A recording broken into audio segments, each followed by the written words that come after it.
Donald Trump has come up with a new plan to house all of the immigrant children that he is separating from their parents here in the United States. And that plan apparently involves creating what they are calling tent cities over in the state of Texas. But more accurately, these things are basically little concentration camps to hold migrant children. Department of Health and Human Services recently visited Fort Bliss near El Paso in Texas, where they kind of scouted out about 1,000 or so acres that they believe is going to be perfect for their little mini immigrant concentration camp. They're hoping to house about 5,000 out of the more than 11,000 children that they are currently holding in this particular camp.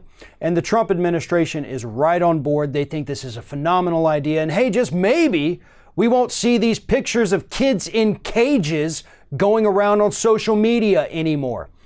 Here's the reality of what's actually happening. We found out Wednesday morning that several different detention facilities, is what they're referring to them as, that are currently holding some of these migrant children have over 150 different violations for basic human rights and health and safety for these children in the conditions that they're currently being held. If they move them over to these little tent cities, they're going to be able to kind of skirt regulations. It's going to be a temporary facility that will not have to meet the same standards as a permanent facility, so they can get away with all kinds of abuses that we already know, according to Freedom of Information Act requests, have been going on against these children since at least 2009. This includes sexual abuse, physical abuse, using tasers on these children, all so that they can make a point and send a message to the rest of the world that the United States has officially become some kind of banana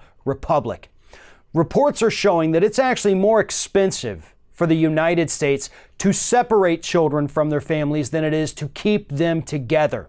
And more importantly, there is absolutely no reason whatsoever why this is justified. There is no conceivable reason to strip these children away from their families, away from their parents whatsoever.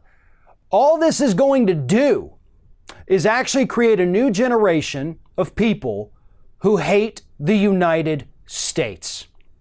Much like what happened with the U.S. when we helped bolster Al-Qaeda and bolster ISIS, we're bolstering these children so that they hate this country because of how they were treated when they were 3 or 4 or 5 years old, or maybe in their teens.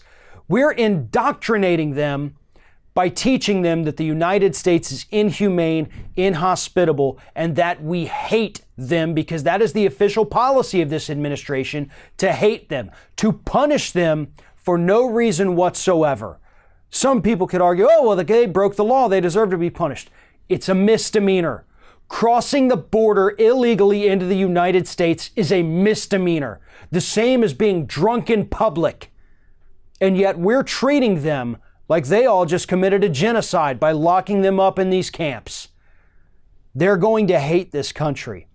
And unlike Al-Qaeda and ISIS, who hate the United States, but luckily we got an ocean in between us and a couple other continents as well, these people are going to be right across our border.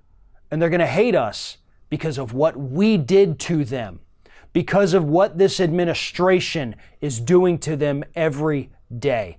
A lot of these kids will never see their parents again, and they'll never know what happened to them. That's not going to work out very well for U.S. national security, which is what the Trump administration claims their immigration policies are all about. We're creating a new generation of anti-Americans right across our own border, and we have nobody to blame but ourselves.